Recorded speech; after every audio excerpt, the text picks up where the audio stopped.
El Ministerio de Economía y Finanzas presentó este lunes un paquete de medidas destinadas a promover las inversiones en nuestro país. Un primer grupo de anuncios apunta a jerarquizar la captación de inversiones dentro de la institucionalidad del gobierno. Otro está centrado en agilizar el proceso de análisis de los proyectos que aspiran a obtener exoneraciones tributarias. El tercero establece nuevas prioridades para conceder incentivos a las inversiones, entre ellas según su localización en el país o el tipo de empleo que generan. Además, se crean instrumentos para atraer talentos desde el exterior. Por último, se traslada casi todo el régimen de vivienda promovida a la órbita del propio Ministerio de Economía. En los próximos minutos vamos a profundizar en estas medidas que se suman a las dispuestas para apoyar la actividad local en las zonas de frontera y las que se resolvieron para facilitar y agilizar trámites de comercio exterior. Para eso recibimos al ministro de Economía y Finanzas, Gabriel Odone. Con él vamos a tratar también otro asunto, las iniciativas tributarias que han surgido desde el PIT-CNT y algunos sectores del Frente Amplio, como el impuesto del 1% al patrimonio al 1% más rico de la población. Ministro Odone, buen día, gracias por acompañarnos. Buenos días, muchas gracias Emiliano por la invitación y pido disculpas anticipadas por mi estado de voz. Hace tiempo que anda con la ronquera, ¿no? Estoy tratado por foniatra y con seguramente algún pasaje por quirúrgico, porque tengo unos pequeños pólipos allí, así que... esa es la razón, pólipos. Esa es la razón aparente por la cual esto no mejora, así que estamos preparándonos para ese terreno, explorándolo, pero bien. Bueno, vayamos a la conferencia de prensa de este lunes. Allí, en un momento, usted vinculó estas nuevas medidas de incentivos a la inversión con otras dos baterías anunciadas en los últimos meses, que yo citaba recién, las medidas específicas para las zonas de frontera y el programa de simplificación de trámites de comercio exterior. Y allí agregó, comillas, acá hay una política, claramente hay una visión de lo que queremos hacer y hacia dónde estamos yendo. A ver, ¿cuál es esa política? Bueno, en varias ocasiones yo he estado contigo compartiendo en entrevistas en otras oportunidades la idea de que Uruguay necesita crecer y que eso requiere más inversión y por lo tanto el establecer reglas claras para la inversión y generar incentivos adecuados para la inversión es parte del objetivo central de este gobierno, ¿no? Y en ese sentido, primero, atender situaciones particulares donde están ocurriendo fenómenos de precios relativos complejos como es la frontera y eso vuelve compleja la actividad comercial y la toma de decisiones y por supuesto las inversiones, fue un primer objetivo que nosotros teníamos largamente estudiado, que pusimos sobre la mesa un paquete de medidas, precisamente para atender o para proteger la actividad empresarial sin perder de vista de que aquí también hay ciudadanos que tienen que beneficiarse potencialmente de esa diferencia de precios relativos. En segundo lugar, bueno, la idea de que Uruguay tiene un Estado denso, potente, pero que tiene oportunidades de volverlo más eficiente, más amistoso con el ciudadano, más amistoso con quien realiza trámites con él, era un tema central y para eso nosotros creíamos que empezando por el sector exportador e importador había que introducir innovaciones que permitieran eso, más agilidad, más orientación al ciudadano y al tramitador frente al Estado y con eso empezamos con una serie de iniciativas, algunas de las cuales requieren iniciativa legal que van a estar contenidas ahora en la ley de presupuesto y otras sobre las que estamos trabajando en proceso de gestión y seguimos identificando aspectos todos los días, estamos muy atentos con un equipo que está no solamente reuniéndose con empresarios y con gestores y con funcionarios públicos, sino también muy atentos a todo lo que aparezca como planteos de las entidades comerciales. Y ahora lo que estaba faltando en este paquete era algo que también habíamos anunciado en campaña y que el sector privado también estaba expectante, era introducir más claridad sobre la revisión de las políticas de estímulo directo a la inversión y ahí nosotros quisimos tener cuidado en cómo lo íbamos a poner sobre la mesa, por eso tardamos un poco más de lo que esperábamos, donde básicamente la orientación es agilidad, claridad y una orientación y tomar en cuenta las MIPYMES que en el viejo esquema COMAP por distintas circunstancias tenían dificultades para acceder y ese fue como el gran objetivo de lo que nos pusimos sobre la mesa. Ahora, ¿por qué hicieron esta parte de los anuncios ahora? Ahora digo, cuando faltan pocos días para que se presente el proyecto de ley de presupuesto. ¿Por qué los separaron? ¿Por qué anticiparon estos anuncios? Bueno, en primer lugar porque nosotros teníamos un compromiso. En primer lugar queríamos darle un cierre a estas tres, digamos, medidas orientadas a la proinversión. En primer lugar, atacar problemas concretos en lugares específicos. En segundo lugar, avanzar en la desburocratización, el desempapelamiento del sector público. En tercer lugar, promover la inversión. Eso es lo que habíamos dicho en diversas ocasiones y queríamos jerarquizarlo y de alguna manera ponerlo en la agenda de discusión y además permitirnos dialogar con las contrapartes. Pero además porque la idea nuestra no era presentarlo esta semana, mi objetivo era haberlo presentado en julio, por distintas circunstancias relacionadas con poder llegar con un diseño preciso, no llegamos antes y por lo tanto coincidió ahora. Pero lo que decidimos es igual ponerlo aquí porque temíamos que en el debate presupuestal esto pasara desapercibido y nosotros queremos enfatizar, queremos que los centros comerciales, que los empresarios, que las personas que toman decisiones de inversión tengan claro un marco y sobre todo identificar algunas transformaciones, digamos, al interior del Ministerio de Economía y Finanzas que dan un interlocutor concreto. Acá con esta creación de la Dirección Nacional de Incentivos a la Inversión estamos poniendo un interlocutor concreto que es la directora Isabel Antonacho para poder atender todos este tema de la agenda. Pero varios de estos anuncios requieren ley y van a estar incluidos en la ley de presupuesto. Exactamente. Van a formar parte del proyecto del presupuesto. Todas las iniciativas que requieren ley, que estuvieron anunciadas en todo lo que fue el proceso de desburocratización y desempapelamiento, más estas vinculadas a la COMAP, todo lo que requiere ley va a estar contenida en la ley de presupuesto y estamos trabajando en la redacción de los artículos. No así ocurrió con los aspectos vinculados a la frontera porque remitimos al Parlamento un proyecto especial que fue aprobado hace unas semanas. Vayamos entonces a algunos de los nuevos anuncios, los de esta semana, los que están destinados a fomentar la inversión. Un primer capítulo apunta a jerarquizar la captación de inversiones. Se habla de la importancia de que desde el punto de vista institucional eso tenga otro relieve. A ver, ¿cómo es? Bueno, esto podría decir que cada jerarca que llega a una función entiende que hay una manera de reordenar las acciones, pero nosotros percibimos que el sector privado requiere un nivel de interlocución más potente con el Poder Ejecutivo y eso tiene distintas ventanillas, pero en particular el Ministerio de Economía y Finanzas eso estaba como bastante diluido. Entonces nosotros lo que pretendimos hacer es, precisamente con la creación de esta dirección de incentivos a la inversión, es poner al Ministerio de Economía y Finanzas como un interlocutor directo con el sector privado para poder conversar de muchas iniciativas. Usted lo decía recién, lo que se hace es transformar la dirección de Zona Franca que ya existe, se crea esta nueva dirección que va a abarcar zonas francas, obviamente, pero otras líneas, otras gestiones, otro tipo de apoyos también. Por ejemplo, hoy el Ministerio de Economía y Finanzas tenía a su interior la COMAP, todo lo que era la acción de gestionar los proyectos COMAP, que colgaba directamente de la dirección de Secretaría.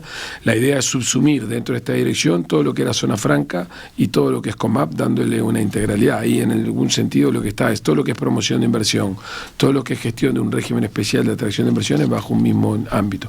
Pero al mismo tiempo, en la medida que hay otros espacios en el sector público destinados a la promoción de la inversión, como puede ser Uruguay 21, como puede ser la ANDE, como puede ser la ANI y como que es esta creación de Uruguay Innova, la idea es que el Ministerio de Economía tiene un interlocutor claro, definido, con la directora Isabel Antonacho, para poder participar de esta constelación de ámbitos. Entonces, para nosotros era muy importante.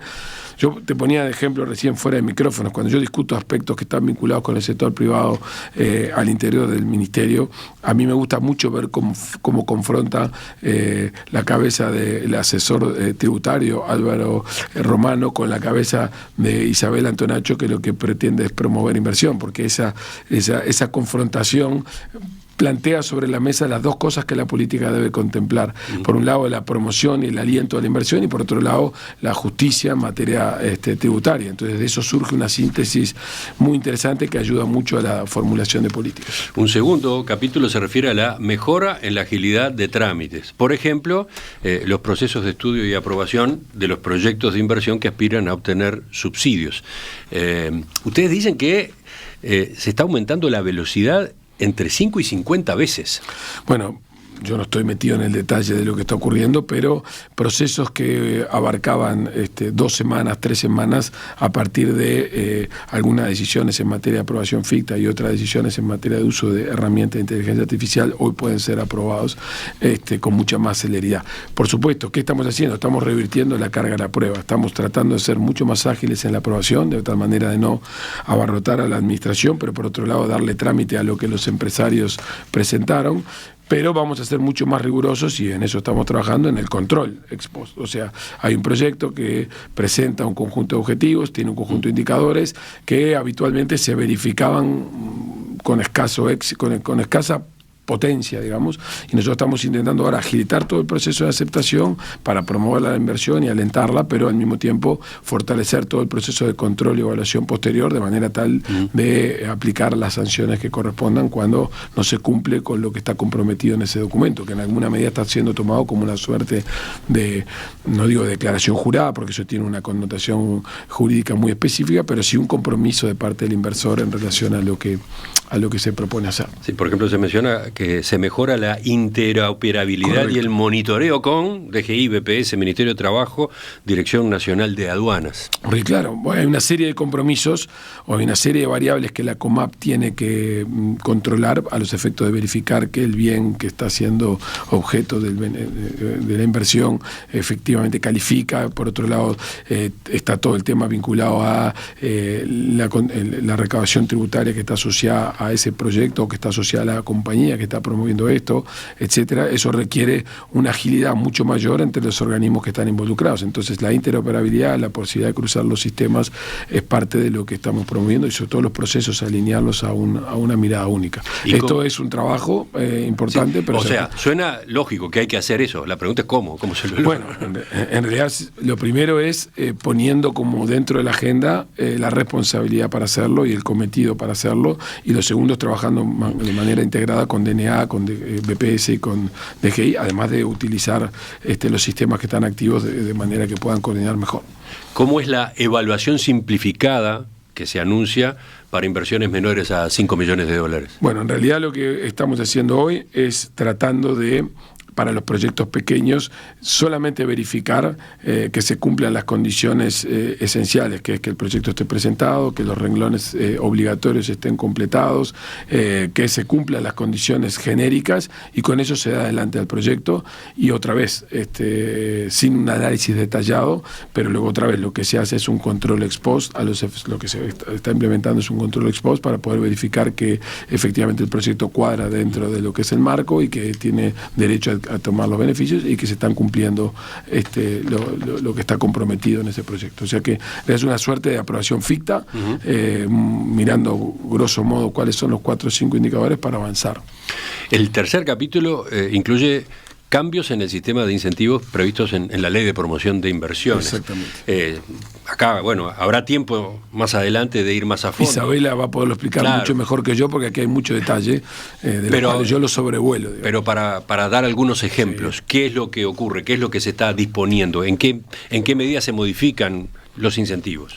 Bueno, básicamente lo que estamos tratando de hacer es hacer 2 cosas. Primero, darle lugar a las MIPYMES, algo que el régimen general no contemplaba de manera específica, y por lo tanto nosotros estamos pretendiendo poner un foco muy importante en las MIPYMES, en el sentido de que la COMAP los proyectos de promoción de inversiones deben comprenderlo, y eso supone que para los proyectos que son de aproximadamente de un cierto nivel determinado, le estamos ampliando beneficios que antes estaban condicionados, le estamos dando más ampliación de beneficios de puntos, le estamos dando más plazo, le estamos dando más beneficios, le estamos eliminando los topes que tenían esos proyectos, de manera tal que hoy, sin considerar, basta que sea una empresa MIPYME, que tenga las características para ser una empresa MIPYME, para que el proyecto no tenga topes a su nivel de inversión, y esto me parece que es un elemento importante. A las empresas que son de literal E o que no tienen contabilidad suficiente, lo que estamos haciendo es que las vamos a atender a través de la ventanilla de la ANDE,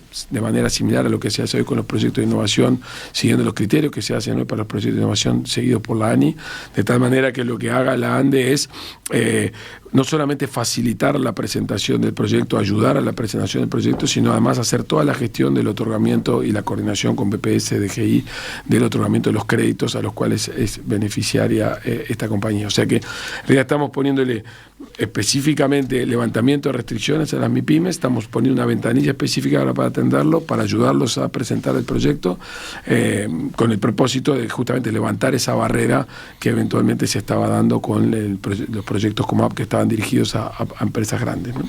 Esa es una parte de los cambios. Claro, la otra parte son las grandes inversiones, donde estamos apuntando a un objetivo esencialmente temporal. Nosotros, como hemos dicho en varias oportunidades, precisamos crecer a más mayor ritmo y por lo tanto precisamos mayores niveles de inversión y estamos siendo bastante agresivos en cuanto al régimen, ¿no? Estamos exonerando hasta el 100% de la inversión elegible en IRAE para proyectos que superen los $30 millones, siempre y cuando se inicien antes del 31 de diciembre de 2027 y que tengan un plazo máximo de ejecución al 31 de diciembre del 2029. O sea, ¿cuál es la idea?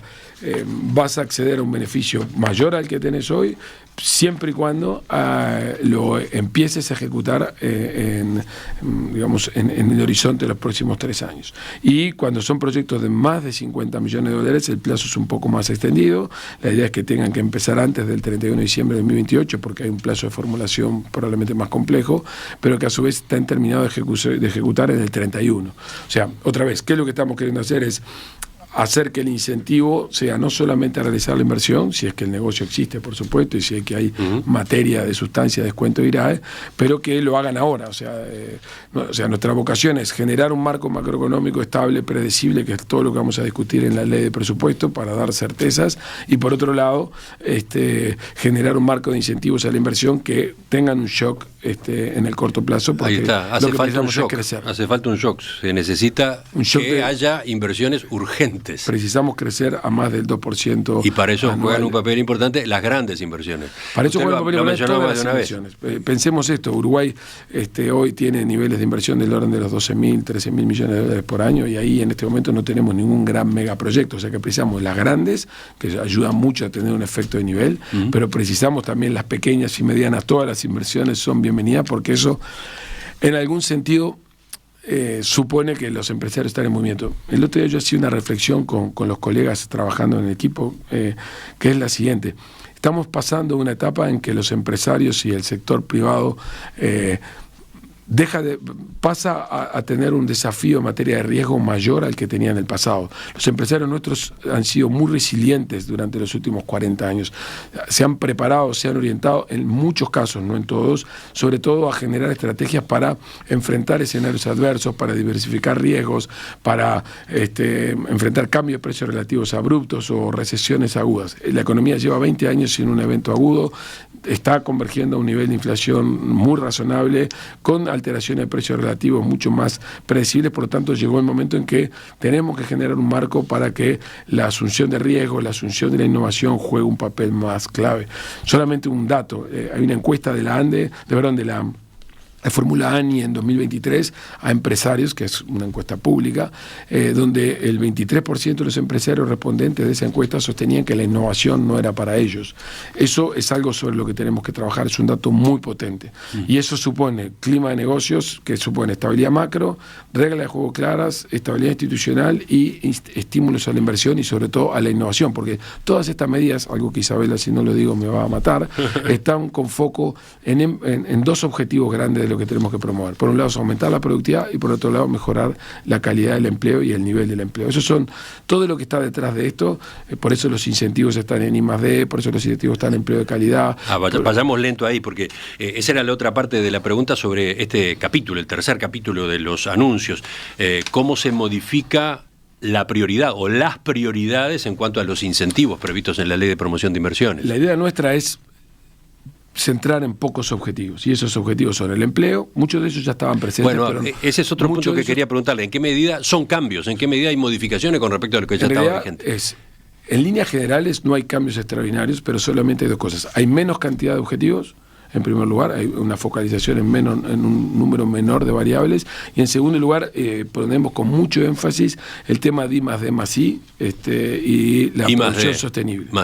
Esa es investigación, desarrollo e innovación. Ahí hay un componente muy importante, o sea, nosotros vamos a premiar mucho todo proyecto, cualquiera sea su tamaño, que esté en condiciones de generar una actividad de innovación o de incorporación tecnológica o de adaptación tecnológica, porque entendemos que esa faceta es crucial para aumentar la productividad y para generar este clima de asunción de riesgos, toma de decisiones fuera de la caja, digamos. Y eso, por eso es que este es un capítulo central. Ese es si se quiere, es un énfasis que estamos poniendo respecto a lo que estaba, y por otro lado estamos cambiando el objetivo de movernos hacia una producción sostenible desde el punto de vista ambiental y desde el punto de vista social. Ese es un objetivo también importante. Pero básicamente son empleo, exportaciones, descentralización, producción sostenible y el tema de I+D+I y actualización tecnológica, que esto es un tema importante. La actualización tecnológica entra dentro de este capítulo, cosa que hasta ahora no necesariamente estaba jerarquizada. ¿Qué quiere decir la actualización tecnológica? Yo te voy a premiar no solamente porque incorpores tecnología, sino porque además tengas un ritmo de actualización tecnológica más o menos constante, digamos. O sea, a nosotros nos interesa que el cambio tecnológico sea permanente, y eso lo tenemos que estimular. Sí, bueno, usted lo mencionó al pasar, también se otorgarán mayores incentivos para la contratación de personas que pertenezcan a grupos de población con dificultades de acceso al empleo, y ahí se mencionan algunas categorías. Se potenciarán los incentivos para las inversiones en departamentos con mayores problemas de empleo o pobreza. Y después lo último, me sorprendió, se otorgarán incentivos adicionales a la internacionalización. Para nosotros es un tema crucial. Toda compañía uruguaya tiene que intentar trascender el mercado interno. Ese es un objetivo que no debe ser perdido nunca de vista por el reducido tamaño del mercado. Se está fomentando la creación de multinacionales uruguayas. Bueno, ya existen, ¿no? No es que este campo sea nuevo, pero ustedes quieren insistir por ahí. Nosotros, tanto desde Uruguay 21 como desde el área de la Dirección Nacional de Innovación, de estímulos a la inversión, de incentivos a la inversión, queremos poner un foco muy importante para apuntalar al sector privado hacia su internacionalización. Esa es la razón por la que además estamos reincorporando al sector privado en la dirección de Uruguay 21, algo que había sido eliminado en el periodo anterior, porque nosotros queremos tener al sector privado dialogando con nosotros y de alguna manera compartiendo sus dificultades, sus restricciones, y al mismo tiempo nosotros estimulándolos para poderlos ayudar en coordinación con Cancillería su internacionalización. Entonces es un capítulo muy importante para promover. Está claro que venimos haciendo un repaso al galope de los puntos incluidos en estos anuncios de este lunes destinados a fomentar la inversión. Habrá tiempo para ir más a fondo, habrá tiempo para conocer más en detalle los instrumentos que están en juego, ¿no? Pero voy al final de las novedades. Creo que también debe haber sorprendido a más de un oyente el traslado al Ministerio de Economía de todo el sistema de vivienda promovida, salvo el programa Entre Todos, que es el que queda en el Ministerio de Vivienda. A ver, ¿qué significa esta resolución? Esta fue una interesante discusión que hemos mantenido con la ministra de Vivienda, básicamente con el objetivo de tratar de optimizar los recursos que cada uno de los ministerios tiene. Y lo que entendió la ministra, en mi opinión de manera acertada, es que el foco del Ministerio de Vivienda tiene que estar centrado en temas de vivienda estrictamente orientados. Y nosotros entendimos que el esquema de vivienda promovida, por supuesto que al final del día el sustrato de fondo es promover vivienda en ámbitos del territorio donde esa vivienda no está, pero tiene mucho más un componente asociado a la inversión y acompañado a la generación de empleo. Y esa es una materia mucho más fácil de seguir y mucho más sencilla en el fondo desde el punto de vista sustantivo, y por tanto puede estar en manos del Ministerio de Economía y Finanzas para poder gestionar los incentivos, coordinando por supuesto con el Ministerio de Vivienda los temas de ordenamiento territorial y con los gobiernos departamentales, pero sacándole esto que es una gestión a veces controversial respecto de cómo se orientan los incentivos, cómo se hace la renuncia fiscal, al Ministerio de Vivienda, que tiene que concentrarse en aquellos sectores de la población más vulnerables, donde la política es mucho más compleja de diseñar, donde los mecanismos de seguimiento son mucho más, y eso le va a permitir permitir al Ministerio de Vivienda concentrar sus esfuerzos y recursos en lo que es verdaderamente complejo y lo que es verdaderamente desafiante. Diría en otras palabras, el tema de la vivienda promovida es un mundo de negocios, donde el Ministerio de Economía puede ser una buena contraparte para el sector privado.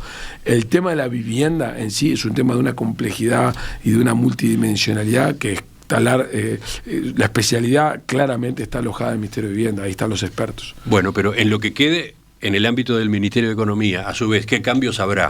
Porque este ha sido un debate, ¿no? Bueno, lo que se ha estado construyendo, por ejemplo en Montevideo, pero también en departamentos del interior, al amparo, con las ventajas de la ley de vivienda promovida, ¿es lo que realmente se necesitaba? ¿No ha habido un desvío? Eso usted lo escuchó y dentro del Frente Amplio en particular ha estado arriba de la mesa. Entonces, ¿qué modificaciones habrá? Bueno, nosotros creemos que tiene que haber un reenfoque de este tipo de instrumentos hacia grupos de población y ámbitos del territorio que no han sido adecuadamente atendidos.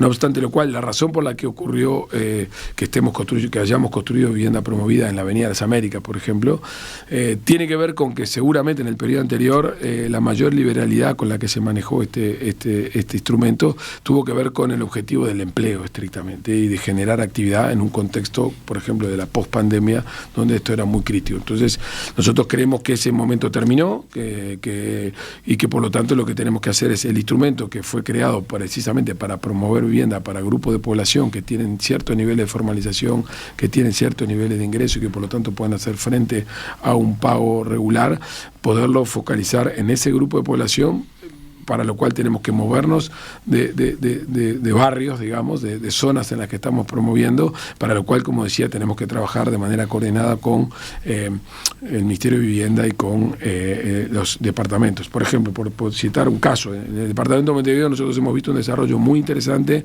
de la vivienda promovida en lo que llamemos Cordón Sur, en lo que hemos llamado Palermo, lo que podemos llamar La Blanqueada, en algunas zonas del Prado. Bueno, nosotros creemos que hay que mover ese espectro hacia otras zonas. Por ejemplo, ¿hacia dónde? Un poco más hacia la periferia, digamos. Uno puede irse desde el Prado hacia el norte, donde hay diversos lugares donde hay oportunidades para avanzar sobre esto. Uno puede moverse desde La Blanqueada hacia el este, al noreste, digamos, donde seguramente, de la misma manera que ocurrió en La Blanqueada y en Palermo Sur, uno puede revitalizar esas zonas y generar germes para que otros proyectos se emprendan. De hecho, el efecto demostrativo que esto ocurrió en estas zonas que yo citaba es claro. Una vez que uno introduce esos incentivos, se genera una dinámica, se genera una demanda por esos lugares, mejoran la calidad de los servicios, se construye espacio urbano y tejido empresarial y tejido de barrio, digamos, y eso es lo que nosotros pretendemos de una manera modesta desde la vivienda promovida contribuir, mientras que el Ministerio de Vivienda es el que traza los objetivos de cuáles son esos barrios, cuáles son esas zonas. De todos modos, usted lo que está mencionando acá son los conceptos, digamos. El aterrizaje va a estar ¿dónde? ¿En el proyecto de presupuesto? En la ley de presupuesto nosotros vamos a introducir algunas modificaciones, pero grosso modo los criterios para promover vivienda y los criterios van a ser esencialmente no muy diferentes a los que están hoy. Pero, por ejemplo, si se presenta un proyecto hoy, ¿qué pasa? ¿Con qué criterios se trabaja? Como nosotros le aclaramos al sector privado cuando, antes de asumir la ley de vivienda promovida, rige hasta el día que rige la siguiente y por tanto las reglas que hoy están, cualquier proyecto que se presente antes de la sanción y de la reglamentación de la ley de vivienda promovida siguen siendo exactamente los mismos y por tanto todos los proyectos que están no solamente en proceso de construcción, sino todos aquellos proyectos que están en carpeta de evaluación van a respetarse porque fueron iniciados bajo las reglas previas, así que eso está fuera de discusión. Volveremos sobre estos asuntos entonces, claro pero sí. Ahora le propongo que hagamos una pausa y continuemos. Le propongo que en particular veamos este debate sobre cambios tributarios que está tan cargado dentro del propio oficialismo, dentro del propio Frente Amplio. ¿Cómo lo llevan ustedes desde el Ministerio de Economía? ¿En qué medida va a estar contemplado o no en el proyecto de ley de presupuesto? Venimos enseguida. En la entrevista central de hoy estamos con el ministro de Economía y Finanzas, Gabriel Odone, cuando se prepara la presentación del proyecto de ley de presupuesto y acaban de realizarse una serie de anuncios, el tercer paquete de anuncios, concretamente vinculado con la promoción de la inversión. En este contexto hay debates abiertos, conducen a resoluciones incluidas en el proyecto de ley de presupuesto? Por ejemplo, todo lo que tiene que ver con cambios tributarios. Bueno, vamos a averiguar eso en los próximos minutos.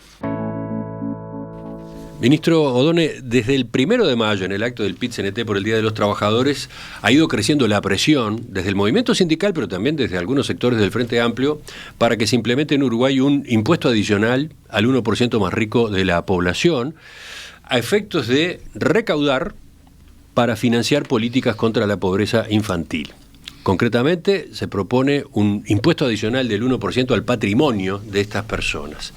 En el oficialismo ya lo respaldan el Partido Comunista y sus aliados, el Partido Socialista, Casa Grande, el PVP, incluso la vertiente artiguista con algunos matices.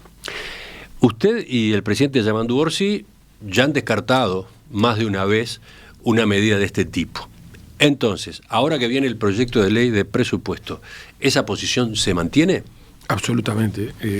Esta iniciativa no va a formar parte de las iniciativas tributarias que nosotros vamos a incorporar.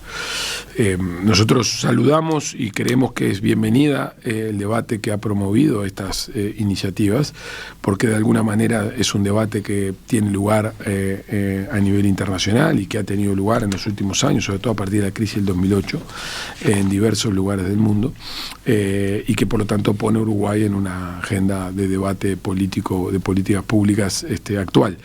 No obstante lo cual, nosotros por diversas razones entendemos que este no es el momento, ni además están dadas las condiciones, y sería extraordinariamente inconveniente para Uruguay avanzar en una iniciativa de este tipo. Además que creemos que la posibilidad de generar los niveles de recaudación que se sugieren son absolutamente imposibles de obtener. Pero o sea, sobre todo, los cálculos que manejan quienes promueven esta medida no son correctos, no están anclados con la realidad. Están basados en un conjunto de supuestos en los cuales me parece que no están anclados en cómo reaccionan los inversores ante situaciones de este tipo, ante situaciones de cambios tributarios de estas características. Usted recién decía que le parecía bien el debate. Me parece muy bien el debate porque favorece el clima democrático, nos hace pensar a quienes pensamos de cómo pienso yo, nos hace reflexionar y nos hace encontrar argumentos, pero al mismo tiempo lo que queremos es que a los efectos del clima de negocios, que es algo que yo enfatizo mucho, a los efectos de lograr crecimiento económico, que es lo que genera dinamismo a largo plazo y lo que genera capacidad de recaudación, este tipo de iniciativas conducen precisamente a afectarlo severamente, y esa es la razón por la que el Poder Ejecutivo no va a tomar iniciativa al respecto, y como el Poder Ejecutivo es quien tiene iniciativa privativa sobre estos temas, esto no va a estar presente en la ley que el Poder Ejecutivo remitirá al Parlamento. Usted es muy contundente en esa posición. Absolutamente. De todos modos, justamente el hecho de que existe el debate, el hecho de que dentro del propio oficialismo se esté trabajando con tanta intensidad en esta dirección, ha llevado a voceros de la oposición, incluso a economistas, analistas, a manifestar preocupación, ¿no? Acá podría estar pasando algo como lo que se dio en el gobierno Mujica con los dos equipos económicos, ¿no? Un gobierno en disputa. Y eso puede confundir, eso puede desalentar, eso puede generar inquietud, por ejemplo, entre los inversores. ¿Qué dice de ese planteo? Que yo creo que la analogía, por diversas razones, creo que no corresponde. Acá hay un único equipo económico, solamente pongamos en la cabeza quiénes son los responsables de cada una de las áreas del equipo económico, y claramente hay una unidad de criterio entre Guillermo Tolosa, Rodrigo Arima, Álvaro García, Jimena Pardo y todo el elenco, Martín Valcorba y todo el elenco.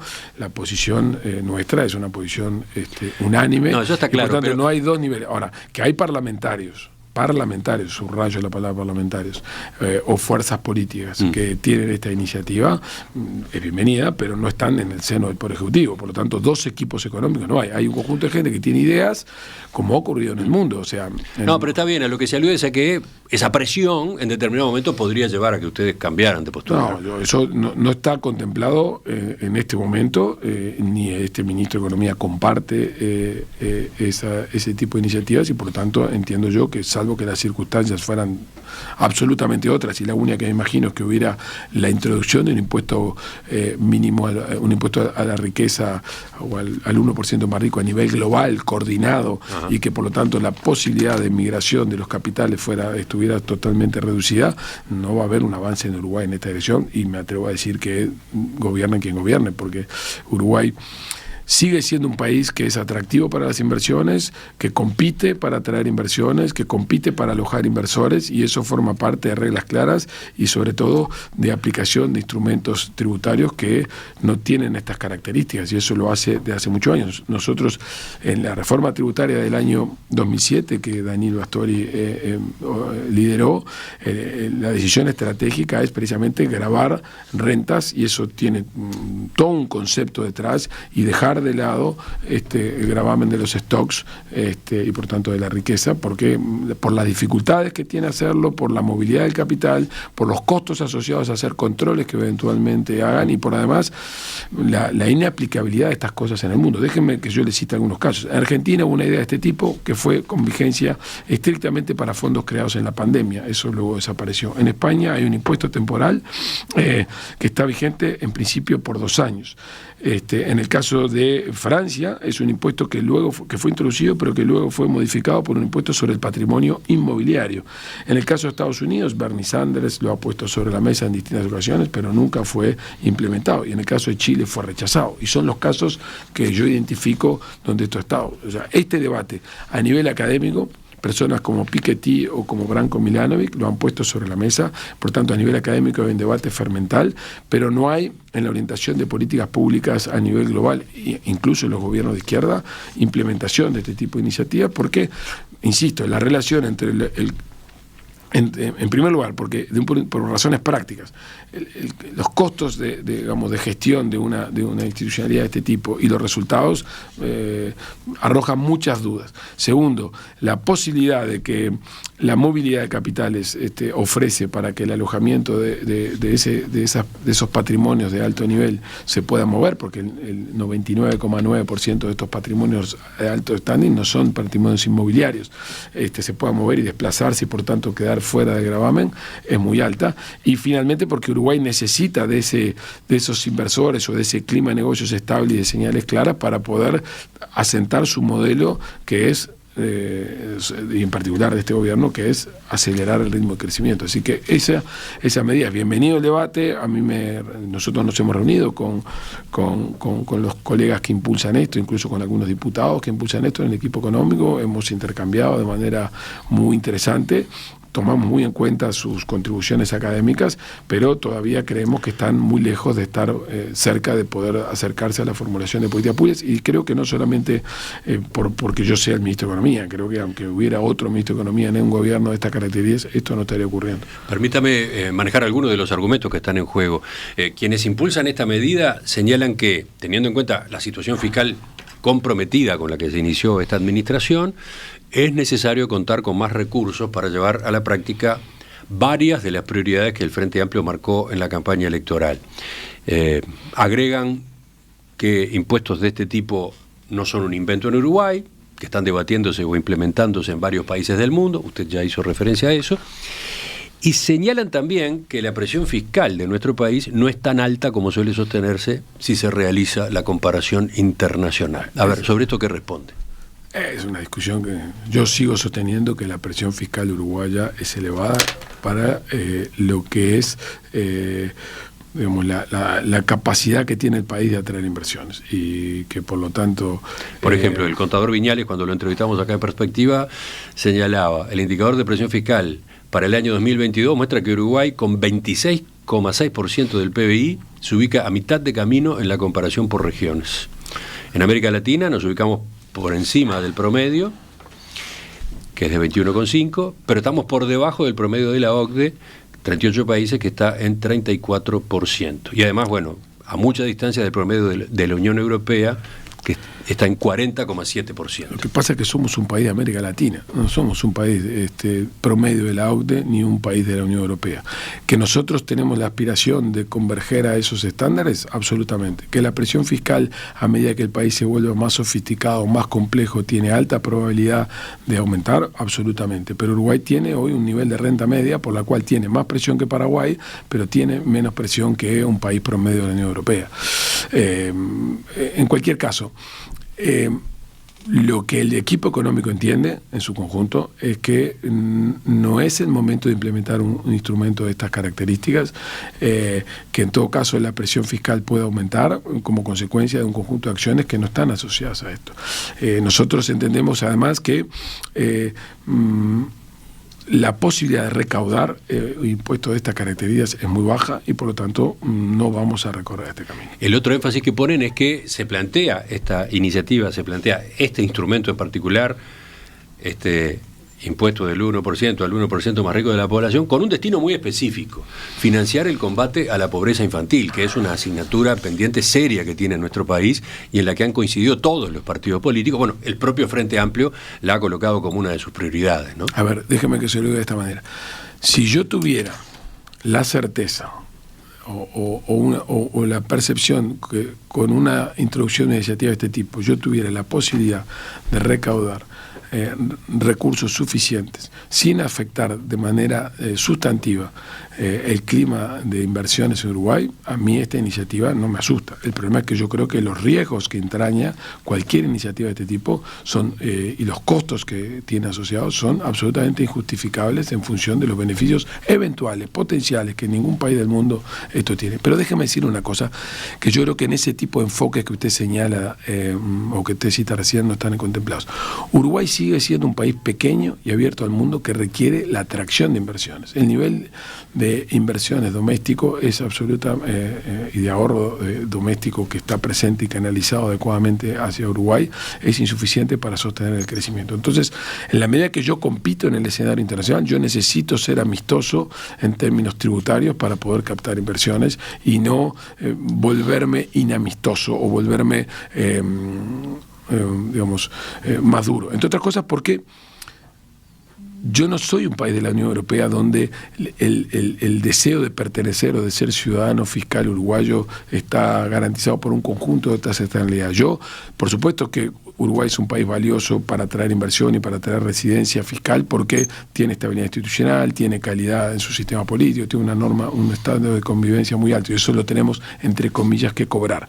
Pero no nos pensemos que esto es la Unión Europea. Cuando nosotros invitamos a un inversor extranjero a venir a Uruguay, no lo estamos haciendo miembro de la Unión Europea, lo estamos haciendo miembro de un país pequeño, abierto al mundo, muy estable, muy sólido, porque está en proceso de desarrollo y por lo tanto eso forma parte del precio por el que cobramos y por el precio que retenemos. Tenemos que trabajar mucho más en cómo hacemos para que los ahorros y las que hacen los residentes fiscales uruguayos se canalizan hacia aspectos concretos de Uruguay. Y por eso es que esta propuesta de la ley de presupuesto incluye cambios que están esencialmente orientados a aspectos vinculados a la renta, pero no vinculados a este concepto que, insisto, está bien, es un buen debate, es un debate académico que está fuera de la posibilidad de que haya una discusión política cierta en el corto plazo en Uruguay, gobierne quien gobierne, de que se ponga un programa de este tipo. Agrego, para terminar esta parte de la entrevista y del tema, agrego un último argumento que justamente aparece publicado hoy en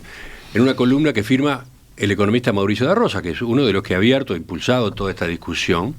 Él dice: más allá del tema tributario, el debate del 1% al 1% permitió empezar a plantear la pregunta correcta. Natalia Ubal, periodista de La Diaria, la formuló breve y efectivamente cuando se preguntó en un debate televisivo, comillas, ¿cuánta desigualdad estamos dispuestos a tolerar? Se trata de una pregunta importante a la que el crecimiento no puede dar una respuesta. Acá hay una alusión, hasta diría bastante directa, a su forma de encarar este asunto, el privilegio, el énfasis que pone en la necesidad de seguir creciendo, fomentar la inversión, etcétera. Déjeme que se lo devuelva. Esta es una aproximación, creo yo, efectista.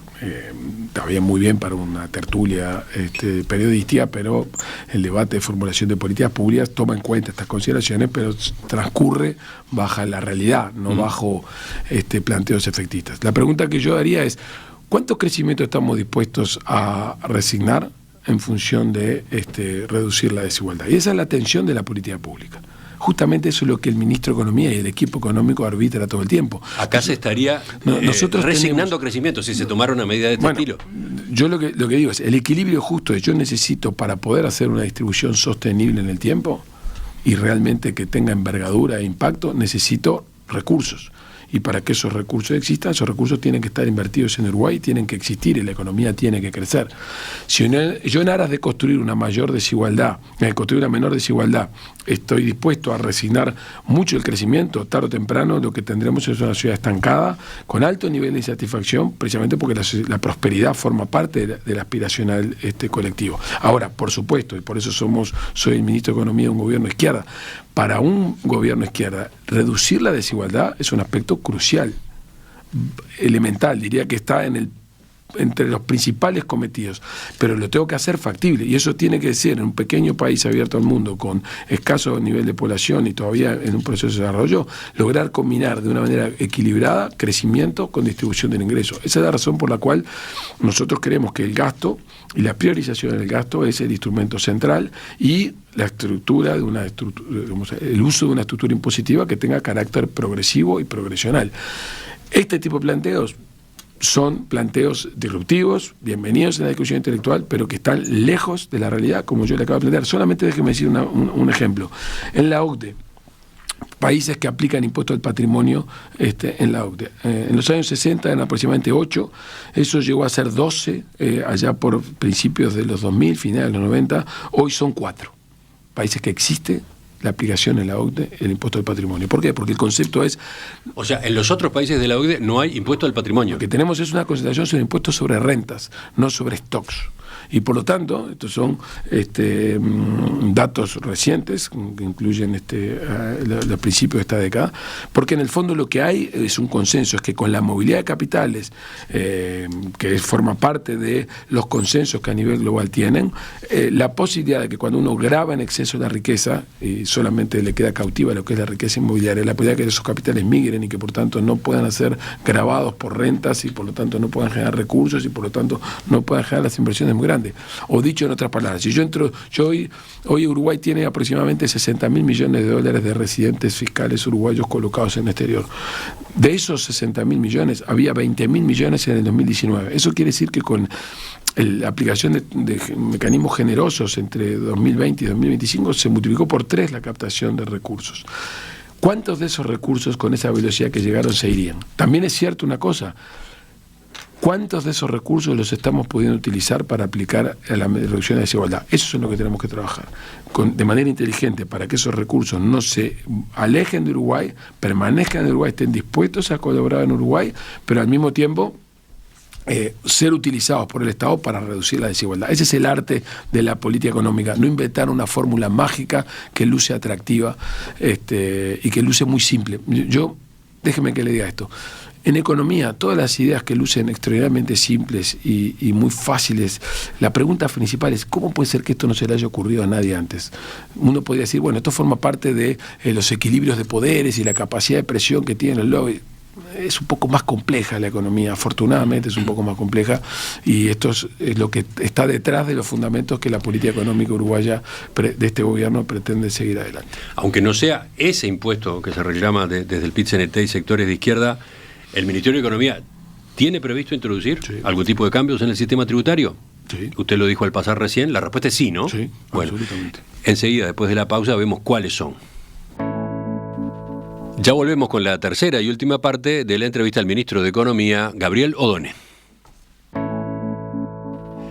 Llegamos a la última parte de la entrevista con el ministro de Economía y Finanzas, Gabriel Odone. Ministro, usted hace unos minutos exponía los argumentos por los cuales el equipo económico, el gobierno, el Poder Ejecutivo descarta de plano esa iniciativa del movimiento sindical y sectores del propio Frente Amplio para gravar con el 1% el patrimonio del 1% más rico de la población de nuestro país. De todos modos, usted señalaba que sí hay disposición o sí se está preparando algún tipo de cambios en el sistema tributario. En el proyecto de ley de presupuesto eso va a estar. A ver, ¿de qué manera? Mira, acá tenemos dos temas. En primer lugar, nosotros tenemos que seguir sumando a Uruguay a la comunidad global y por lo tanto lo que son tendencias tributarias a nivel global para Uruguay son parte del mandato.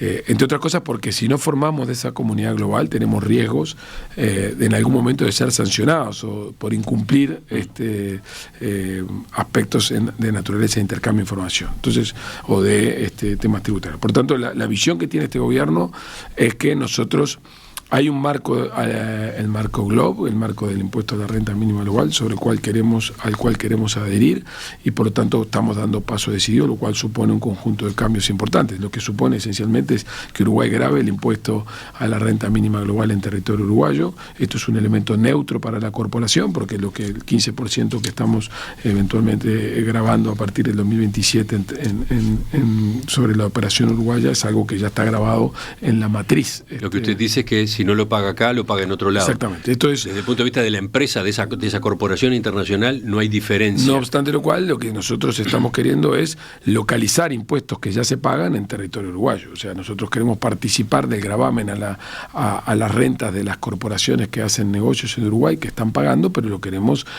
poder utilizar, poder disponibilizar para poder hacer políticas públicas. Ese es con un doble objetivo. El primer objetivo es estar en el marco de lo que son tendencias globales y el segundo objetivo es, tener recursos para poder realizar políticas públicas porque nos vamos a enfrentar al presupuesto que vamos a conocer en los próximos días, un presupuesto muy restrictivo. La situación fiscal, como usted sabe bien, es compleja. Vamos a terminar este año con un déficit fiscal del orden del 4,2, 4,3% del PBI para Gobierno Central BPS, lo cual es una cifra muy grande, y yo voy a tener que trazar un programa macroeconómico de consolidación, de convergencia fiscal en este periodo, que supone una reducción de ese déficit fiscal de 1,8 más o menos del producto. Eso supone trabajar activamente para alcanzar un equilibrio presupuestario al final del periodo. Y eso supone trabajar con un presupuesto muy restrictivo por el lado de los gastos, el presupuesto más restrictivo de cualquier administración frente amplista va a ser en materia de gastos, pero al mismo tiempo con un mecanismo de recaudación y por lo tanto vamos a incorporar el impuesto a la renta global porque creemos que si bien es neutro para las corporaciones, nosotros no estamos participando de un impuesto a las rentas de empresas transnacionales y nosotros creemos que eso tiene que estar posible y disponibilizado para Uruguay. No es el único cambio de materia tributaria que prevé, pero sobre que acaba de confirmar, permítame dos o tres preguntas. La primera, esto de adherir, de incorporar en Uruguay el impuesto mínimo global, ¿no implica a su vez incumplir la promesa de campaña en cuanto a que no se iba a aumentar impuestos? Bueno, a ver, déjeme que se lo diga de esta manera. En primer lugar, no, porque lo que simplemente estamos haciendo es algo que estaba postergado en Uruguay. Esta discusión sobre qué hacíamos con la incorporación al marco global BEPS estaba planteada en la administración anterior y por distintas circunstancias la administración anterior decidió no hacerlo. Entre otras, seguramente la especulación sobre cuál iba a ser los efectos de un eventual triunfo de Trump en las elecciones sobre el esquema global. Eso puede haber sido una de las explicaciones por las cuales esta decisión no se tomó, cuando había empresas locales establecidas en Uruguay que pretendían hacerlo. Entonces, lo que nosotros estamos haciendo aquí es simplemente adherir a una tendencia global para volvernos más para estar más integrados a nivel global y por lo tanto no se trata de un aumento de impuestos per se, sino que se trata de una adhesión que tiene como consecuencia que vamos a recaudar un impuesto que la empresa paga igual, o sea que a los efectos de la corporación no va a pagar más impuestos, así que no hay un nuevo impuesto creado allí. Segundo, ¿no desalienta las inversiones? ¿No espanta a inversores una medida de este tipo? En principio, dada la manera que nosotros lo vamos a formular y como lo estamos explicando, no debería ser así porque, insisto, otra vez, acá es un impuesto que está siendo pagado por la corporación que está establecida en territorio uruguayo y que simplemente lo que estamos haciendo es, entre comillas, competir con el fisco del país donde está establecida la matriz con el propósito de recaudar ese dinero en Uruguay. Así que, bien explicado, bien fundamentado y siendo muy cuidadoso en atender el proceso de transición, los cambios que tienen que haber en materia de lo que se llama control de cumplimiento y aspectos que tienen que ver con de aspectos contables que el Estado uruguayo está trabajando para prepararse, para apuntalar a las compañías. Esto va a introducir ruido, va a introducir dudas, va a haber que explicarlo muy bien, de hecho nosotros ya lo estamos haciendo, pero forma parte de una agenda que las corporaciones entienden perfectamente, porque, insisto, es un impuesto que ya pagan. Sí, sí. Las que están. La pregunta que se abre es qué pasa para el futuro, ¿no? ¿Cómo se hace para captar, para efectivamente seguir siendo atractivos en la medida que hay un tipo de ventaja tributaria que desaparece, ¿no? Bueno, eso forma parte otra vez de que nos lleva al debate anterior. Quienes inviertan en Uruguay, o quienes invierten en Uruguay, saben dos cosas. En primer lugar, que invertir en Uruguay supone estar en un territorio donde la predecibilidad en la regla de juego, la estabilidad política, la calidad del sistema judicial, el honramiento de los compromisos que el Estado asume, la vigilancia del cumplimiento de los contratos, existe. O sea, este no es cualquier país en el mundo, ni en la región, sobre todo, en particular en la región. Por tanto, eso tiene un costo, digamos, que no puede ser cero. Ahí hay un valor, dice usted. Hay un valor, porque no es lo mismo tener una operación importante industrial o de servicios en Uruguay que tener en otro lugar. Por supuesto, eso tiene que estar cuidadoso para que... Y otra vez, una empresa nueva que viene al territorio uruguayo, ya está, que eventualmente se quiere instalar y que es contribuyente porque factura más de 750 millones de euros por año, al ser contribuyente del impuesto global, cuando se está en Uruguay, lo único que va a ocurrir es que ese 15% que paga lo va a terminar pagando por la operación uruguaya en territorio uruguayo, porque si viene a Uruguay es porque viene a realizar una operación que le va a generar rentabilidad. Y la última pregunta sobre esto es ¿cuánto recauda? ¿Qué previsión de recaudación hay? Bueno, nosotros diría que todavía es prematuro para esa respuesta, para ser precisos. Tenemos un paquete de medidas tributarias, esta y otra que acompaña al impuesto de renta global y otros instrumentos que nosotros estamos previendo que va a ser la mitad de lo que vamos a incrementar la recaudación en el periodo, que es del orden del 1.5 del producto. La mitad va a ser por eficiencia, la mitad va a ser por lo que los impuestos que estamos adaptando van a estar sobre la mesa. Insisto, esto no es en particular. Bueno, yo diría que no tengo la estimación fina todavía para adelantarla, pero seguramente en los próximos días lo daremos a conocer. Yo le preguntaba al ministro Done qué cambios tributarios sí van a estar incluidos en el proyecto de ley de presupuesto.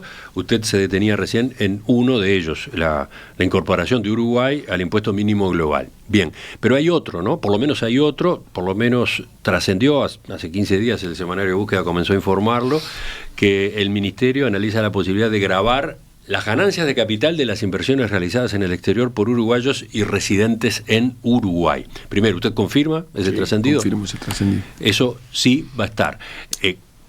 ¿Cómo es? ¿Cuál sería la novedad, además? Bueno, en realidad Uruguay, esto es estrictamente, para ya adelantarme a la pregunta si esto no es un incumplimiento de la promesa de campaña, esta es una corrección de naturaleza técnica respecto a los cambios que se introdujeron en 2011. Usted recuerda que en 2011 Uruguay decidió gravar los rendimientos de capital al exterior y esa es la razón por la cual todos los rendimientos que tienen que ver con intereses de una colocación exterior están grabados hoy. Lo que quedó excluido en aquel momento... Depósitos ya están grabados. Cualquier rendimiento que tenga que ver con interés, una deuda que es comprada por un residente fiscal uruguayo, hoy está grabado y forma parte de los ingresos que el Estado tiene. No, se lo pregunto, se lo planteaba. Eso fue introducido en 2011. La precisión porque cuando se maneja este tipo de adelantos, se ha dicho, se ha publicado que de ahora en adelante se grabaría los depósitos de uruguayos en el exterior. Eso ya está. Eso ya hoy existe el gravamen sobre los rendimientos que están vinculados a intereses y por lo tanto una colocación de ese tipo está grabado. Lo que no está grabado hoy son las ganancias de capital, digamos. O sea por poner un ejemplo, una acción. Cuando uno, en lugar de colocar en un instrumento de deuda, lo que hace es colocar una acción o un fondo que coloca acciones. ¿Qué es lo que ocurre hoy? Que el cambio, el rendimiento que tiene un inversionista por digamos, por una colocación de este tipo, no solamente es producto de los intereses que devengan las colocaciones financieras, en el caso de que haya involucrado inversiones en fondos o en acciones, sino que además está derivado del cambio del precio que la acción tiene. Entonces, el cambio del precio de la acción tiene, eso no está grabado. O sea, si una acción es comprada a 100 y es vendida a 120, el día que se vende, ese rendimiento del capital hoy no está grabado. Por una razón que en el 2011, me lo han estado explicando estos días y confieso que no lo termino de entender, hay un tema con la información, no fue incluido. Y lo que nosotros estamos haciendo es simplemente haciendo esa corrección con el propósito de establecer una condición de equiparación, porque hoy un rendimiento de una ganancia de capital para una colocación en el mercado local está grabada, pero cuando está en el exterior no está grabada, lo cual genera un desincentivo a la inversión local. O sea, lo que simplemente estamos haciendo nosotros es corregir técnicamente algo que no había sido formulado globalmente en 2011, que además introduce condiciones de equidad entre lo que son ganancias de capital que tienen lugar en el territorio nacional y ganancias de capital que tiene en el exterior. Cuando se publicaron los adelantos de esta medida, hubo reacciones. Por ejemplo, el diputado Diego Echeverría, del Partido Nacional en Maldonado, calificó esta posibilidad como kirchnerismo tributario y dijo que iba a resultar peligrosa para su departamento en particular. Sería matar la gallina de los huevos de oro. ¿Qué responde usted?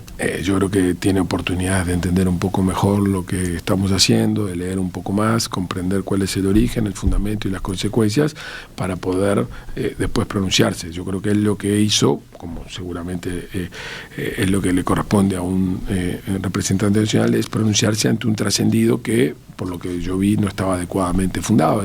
Creo que es un suelto de Infobae. Entonces yo creo que hay que ser cuidadoso y riguroso en esto, porque sin pretender ni mucho menos decirle a lo que un diputado nacional tiene que hacer. En este tipo de temas hay dos cosas. Una es vigilar que el Poder Ejecutivo no cometa arbitrariedades o no tome decisiones que sean inconvenientes para el país, pero la otra es ser cuidadoso cómo esto comunica, porque si nosotros realimentamos la idea que detrás de esto hay cosas que no están, la probabilidad de autoinfligirnos un daño es grande. Entonces yo creo que hay oportunidades de informarse mejor. Una vez que nosotros pongamos a disposición del Parlamento cuál es la iniciativa, la podamos explicar con fundamento para poderse pronunciar con contundencia sobre esto. ¿Cuánto podría recaudar este tributo? Bueno, también quiero ser cuidadoso en esto, en decir específicamente cuánto es, porque todavía, incluso en este caso concreto, hay algunos detalles técnicos que todavía no tenemos cerrado con el equipo, pero insisto, nuestra idea es que con las adecuaciones tributarias, algunas que son por sumarnos a una tendencia global o correcciones técnicas de este tipo, nosotros estamos asumiendo que vamos en el quinquenio a hacer la mitad de los incrementos de recaudación que esperamos tener. La otra mitad va a ser por aumento de eficiencia de las oficinas recaudadoras, que nos van a permitir hacer una consolidación fiscal del orden del 1,5% del producto. ¿Sería fácilmente cobrable? Bueno, a ver, este instrumento no debería ser complejo hacerlo si nosotros somos claros en cómo lo formulamos y dados los instrumentos que tenemos, como por ejemplo el intercambio de información automática con muchísimas jurisdicciones y el intercambio de información bilateral que hoy tenemos, no automático, aunque está en vías de concreción, esperamos nosotros que a principios del año que viene, con Estados Unidos. Entonces, creemos que es fácilmente, que es manejable, gestionable, sobre todo si tenemos en cuenta que lo que no puede ser, como no lo vamos a hacer, son tasas confiscatorias, ¿no? Tasas que generen, ahuyenten de manera despavorida a los inversores. Se nos hizo larga la entrevista, me queda una pregunta más. En materia tributaria, en cuanto a cambios tributarios, también se ha hablado de la posibilidad de que se modifique el tratamiento de las compras en el exterior, las compras vía Temu y otras plataformas internacionales. Hay todo un debate en esa materia. ¿Efectivamente eso está previsto? Está previsto. Nosotros estamos siendo sensibles a atender lo que los comerciantes nos han estado planteando respecto del fenómeno Temu y lo que ha supuesto esto, el incremento de las ventas, pero al mismo tiempo queremos ser muy cuidadosos en atender a los ciudadanos que tienen un mecanismo de compra de franquicias la posibilidad de acceder a bienes que eventualmente en Uruguay no se accede y a su vez de generar precios, competencia de precios. Entonces, desde la Cámara de Comercio se remarca, no pedimos privilegios, no pedimos medidas proteccionistas, pedimos igualdad tributaria. Nosotros lo que estamos promoviendo es una medida que lo que va es a igualar en materia tributaria el tratamiento de la compra final, con lo cual la introducción del IVA a las compras, pero al mismo tiempo lo que vamos a promover es un aumento de las franquicias. ¿En qué magnitud? Todavía lo estamos discutiendo, pero la idea es contemplar... Aclaremos ese término. O sea, por un lado va a haber IVA, va a haber IVA a estas compras. ¿Y qué pasa con las franquicias? Y la idea es una parte de este comercio. Hoy, ¿no? Hay tres, hoy lo que pueden traerse absolutamente con ningún gravamen son 3 compras de $200 a lo largo del año. La idea nuestra es elevar ese monto algo y a su vez permitir que habilitar el fraccionamiento, pero permitir que haya una compra más grande. Ese es un poco el enfoque que estamos enfatizando, de manera tal de contemplar, por un lado, efectivamente las condiciones de competencia asimilables, pero por otro lado ser muy sensibles con los ciudadanos que hacen uso de este instrumento. Cuidado, esto impacta obviamente para operaciones que se consolidan no en Estados Unidos, porque las operaciones que se consolidan en Estados Unidos están protegidas por el Tratado de TIFA. Ese es un aspecto delicado, ¿no? Absolutamente. O sea que esto no hay algunas plataformas que quedan fuera de esta nueva tributación. Que quedan fuera es que de hecho los compromisos que Uruguay tiene asumidos con Estados Unidos impiden que nosotros avancemos en esto.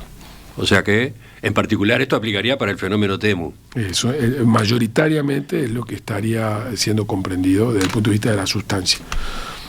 Por ejemplo, no Amazon. Bueno, no lo puedo dictaminar así producto por producto, depende de dónde consolide, donde sea el origen de la remisión de la mercadería. Si el origen de la remisión de la mercadería es Estados Unidos, no. Si el origen es otro, aplica. ¿Se terminó acá? O sea, ¿la lista de cambios en materia tributaria es esta que hemos recorrido? Hay alguna cosa más, pero pequeña, que no es sustantiva ni material y tiene alguna complejidad técnica, pero eso es básicamente. Pero lo que me importa destacar es qué estamos haciendo con este paquete de medidas para volver al debate anterior. Esencialmente estamos localizando inversiones en Uruguay a empresas transnacionales, de impuestos que pagan empresas transnacionales, y en segundo lugar estamos corrigiendo un defecto técnico que tenía nuestra estructura tributaria, que no gravaba los rendimientos, las ganancias de capital que tenían lugar afuera. Ambos instrumentos, por un lado, pretenden ser no distorsivos, pero al mismo tiempo están dirigidos a gravar a rentas elevadas, tanto de compañías como de personas. Por tanto, el espíritu de gravar progresivamente está. Lo único que lo hacemos sobre rentas y con el cuidado de explicarlo muy bien para defender nuestro clima de inversiones, que es crucial para que el crecimiento tenga lugar, para que haya recursos que distribuir. Lo peor que podemos hacer es crear una sociedad igualitarista, pero con bajos niveles de prosperidad, lo cual haría a mucha gente muy infeliz. Ministro Gabriel Odone, le agradezco que nos haya acompañado esta mañana. Muchas gracias, Emiliano, por la invitación.